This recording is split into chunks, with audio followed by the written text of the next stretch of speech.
2 years ago, I referred to myself as this. You know, the edgy teen sad boy fanboys are really. Today, I'm gonna prove it. You are an inhabitant of Innistrad. Anyone you know could be hiding a violent monster inside of them. Everyone you know could be hiding a savage monster inside of them. Vampires brazenly walk the streets. Necromancers are hailed as queens. You are an inhabitant of Innistrad. You pray to the Archangel Avacyn for protection. Avacyn is not omnipotent. The Aeon's Torn is coming. The Promised End is coming. Emrakul is coming. From September 2011 through May 2012, Magic the Gathering released Innistrad, Dark Ascension, and Avacyn Restored. These three sets collectively make up the Innistrad block. The world that was created to many of us edgy teen sad boy fanboys played on our fears and helped us to develop a lifelong appreciation for the Gothic. When we finally returned to Innistrad in 2016, something was wrong. The fundamental rules of the world had been altered in our absence. There was a cosmic shadow looming over Innistrad. Appropriately, this block was titled Shadows over Innistrad. Ken Troop's harrowing tale, A Gaze Blank and Pitiless, takes place during the Shadows over Innistrad block. It juxtaposes Innistrad's gothic horror against the cosmic horror of the Eldrazi, which are beings of insurmountable power and unknowable motivation. In the tale, the Archangel Avacyn, god protector of mankind, begins to lose control. The corrupting power of the Eldrazi is too much for even her, and the rules that she has created to protect humanity begin to fail.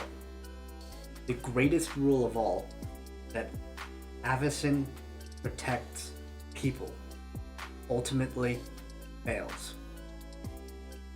And that's what's so terrifying about this story. The Gothic functions on rules and structures. Nowhere is this better demonstrated than in the CW's Supernatural. Tell me something, Mr. Hunter. You kill vampires with wooden stakes or so? Neither. You cut their heads off. Thought I passed your test? Yep. As Emrakul's influence brings about the failings of these structures, we are invited to interrogate the text. We are allowed to ask, how is the structure of the story produced? Where does it fail? To theorists, this type of explication is known as a post-structural analysis. For this story, I want to take this post-structural lens and aim it at genre, regionalism, and ethnicity. I want to do that because that is what my midterm grade is based on. The text opens on an image of Avacyn and a brief glimpse at how the Archangel views Innistrad. Quote, a flash of a world draped in autumn and blood, and the numerous predators poised to ravage it. Vampire and werewolf, demon and zombie, geist and devil. The word geist is striking. From the context and our familiarity with the poltergeist, we can quickly understand this to be a German cognate of ghost. But why do the Innistradi people use this single German word? Interestingly, they don't. Ghost pairs with Geist, Vampir and Vampir. Werewolf is the German word for werewolf. Demon, daemon, devil, teufel. But only zombie lacks a Germanic influence. This is a word of Haitian origin. Germanic folklore indeed has its own Walking Dead, but unlike Geist, Eiderganger fails to translate simply into English. Innistrad's language points to Germanic origins, but the word zombie betrays its American roots. The paintings that accompany this piece further cement Innistrad as Germanic in influence. Pete Moorbacher's Gavaney Township features prominent thatchwork architecture with crisscrossing beams supporting white walls. Archangel Avacyn by James Ryman corroborates its construction. Forsaken Sanctuary by Vincent Proce shows a different aspect of the architecture. A cathedral of Avacyn lies in ruins, her symbol crooked upon the altar. In the corner, fanciful stained glass remains intact, despite the roof being blown clear away. Jason Chan's Bloodline Keeper shows the quintessential arches, spires, and buttresses of a Gothic cathedral, and bears an eerie resemblance to the south entrance of the cathedral at Cologne. Almost every painting in almost every card wants to remind the player that this is Innistrad, and Innistrad is dramatic. Porthos Mike describes in his article Architecture on Innistrad the intentionality of these designs. The creators are utilizing patchwork architecture, Gothic churches, and advanced window making to produce a German signifier. Howard Lyon's stoic builder tells much of the story succinctly. There is a human in the foreground. He is gathering wood to build a robust fence. In the background, destroyed or incomplete patchwork buildings lay in state. Even when it seems unnecessary, there is a reminder of the Germanic state of Innistrad.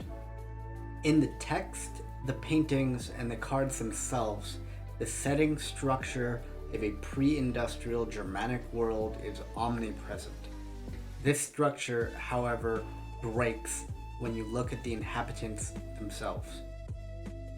This painting is paired to a key passage in the text.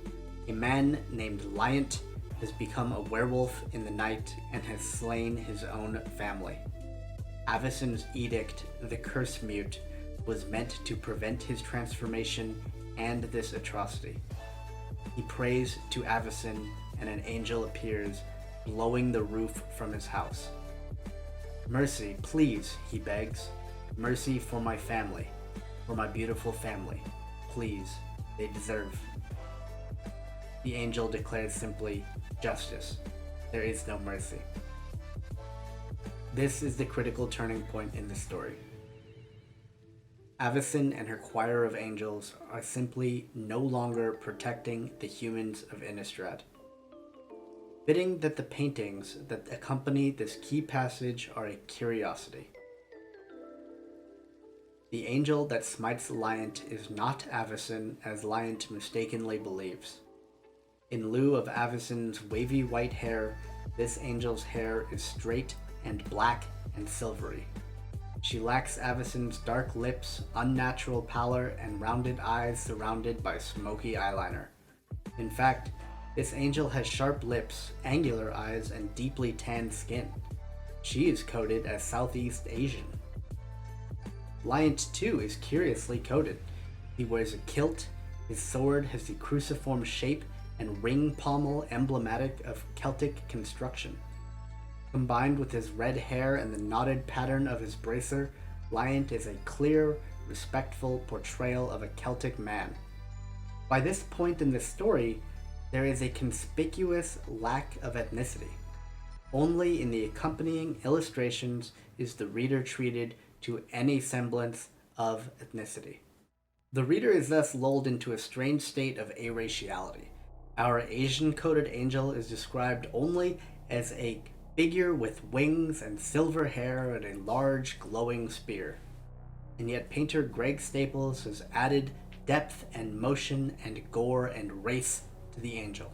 To the inhabitants of Innistrad, the angels are seen as standardized, with no room for ethnic categorization. To us, though the angels appear several times, and often with racial signifiers, never once are they given the slightest racial hint in the text itself. This extends beyond the angels. The text gives no hint at race in the slightest. I assert, therefore, that the readers of this story are far more attuned to race than the inhabitants of Innistrad. From the Innistradi point of view, race is a non-concept. From the reader's perspective, we can see things in the painting that no Innistradi can. There are, however, two character paintings in which the reader cannot see race. First is this painting of a fucked up looking dog. Second is any depiction of Avacyn herself. We are encouraged not to think of this werewolf as a Celtic Lyant, nor Avacyn as a person at all. These are monsters. These are true others.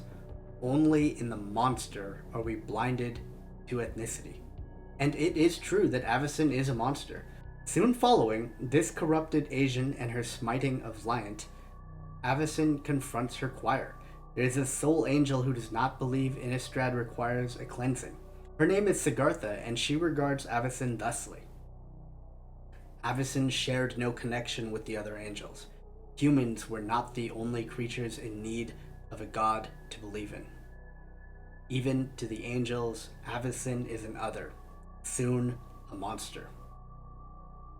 Sigartha attempts to reason with Avacyn, to convince the Archangel that humans need protecting, but werewolves and vampires do not need cleansing. And then, Sigartha reminds Avacyn of the human sins, and the angels begin to hunt. Avacyn fashions herself a purifier and begins her cleansing. At this point, the gothic horror of the tale begins to fade away. No longer is this a story of man's loneliness in a world of others beset on all sides by beasts of the night.